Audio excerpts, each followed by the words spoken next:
35121 kelas 1D D3 Administrasi Bisnis. Kali ini saya akan memaparkan sebuah materi tentang merek. Yang pertama, merek. Merek adalah suatu nama, simbol, tanda, desain, atau gabungan di antaranya untuk dipakai sebagai identitas suatu perorangan, organisasi, atau perusahaan pada barang dan jasa yang dimiliki untuk membedakan dengan produk jasa lainnya. Selanjutnya, jenis merek. Yang pertama, manufaktur brand. Manufaktur brand atau merek perusahaan adalah merek yang dimiliki oleh suatu perusahaan yang memproduksi produk atau jasa. Yang kedua, private brand atau merek pribadi. Private brand, merek pribadi adalah merek yang dimiliki oleh distributor atau pedagang dari produk atau jasa. Selanjutnya, tujuan merek. Yang pertama, membangun kesadaran merek. Yang kedua, menciptakan koneksi emosional. Yang ketiga, membedakan produk Anda. Yang keempat, dapat menciptakan kredibilitas dan kepercayaan. Dan yang kelima, memotivasi pembelian. Manfaat merek. Bagi konsumen, manfaat merek yaitu merek dapat menceritakan sesuatu kepada pembeli tentang suatu mutu, produk maupun jasa. Dan merek mampu menarik perhatian pembeli terhadap produk-produk baru yang mungkin akan bermanfaat bagi mereka. Sedangkan manfaat merek bagi perusahaan yaitu mereka memudahkan penjual dalam mengolah pesanan dan menelusuri masalah yang timbul. Dan merek dapat memberikan perlindungan hukum atas keistimewaan hukum yang dimiliki oleh suatu produk. Sedangkan manfaat merek bagi publik yaitu pemberian merek memungkinkan mutu produk lebih terjamin dan lebih konsisten. Dan merek dapat meningkatkan efisien pembeli karena merek dapat menyediakan informasi tentang produk dan di mana dapat membeli produk tersebut. Selanjutnya, pemilihan dan kekuatan merek. Pemilihan merek.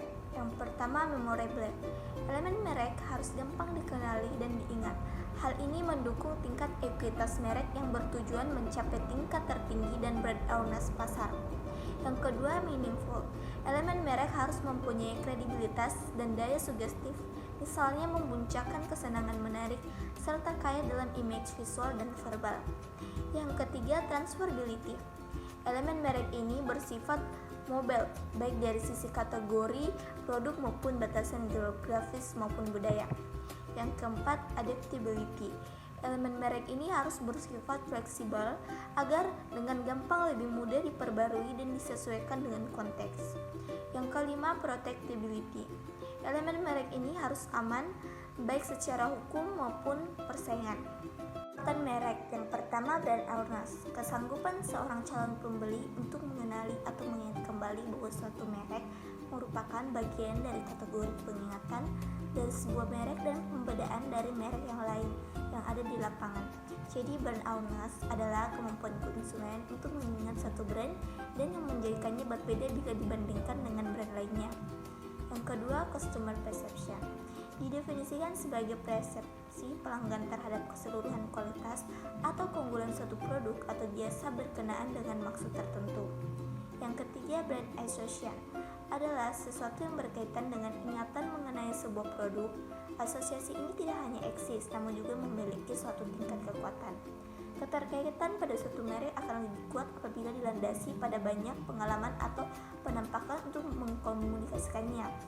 Yang keempat, brand loyal merupakan ukuran kesetiaan seseorang pelanggan pada sebuah merek. Loyalitas merek.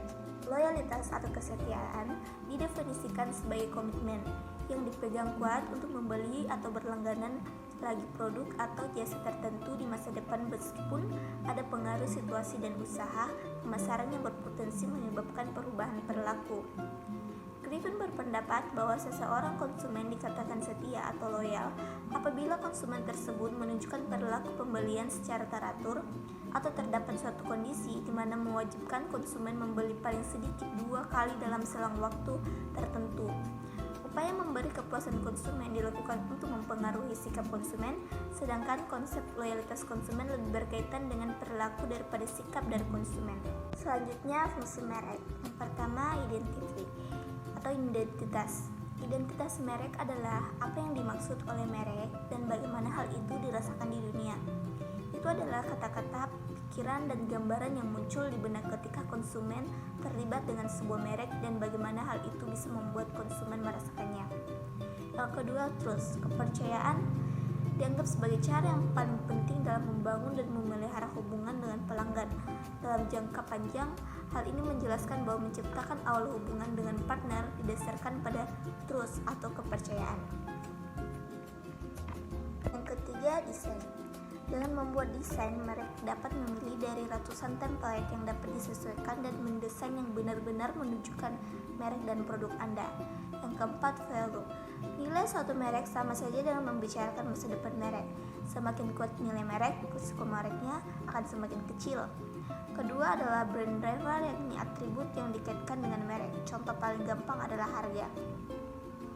Yang kelima, strategi.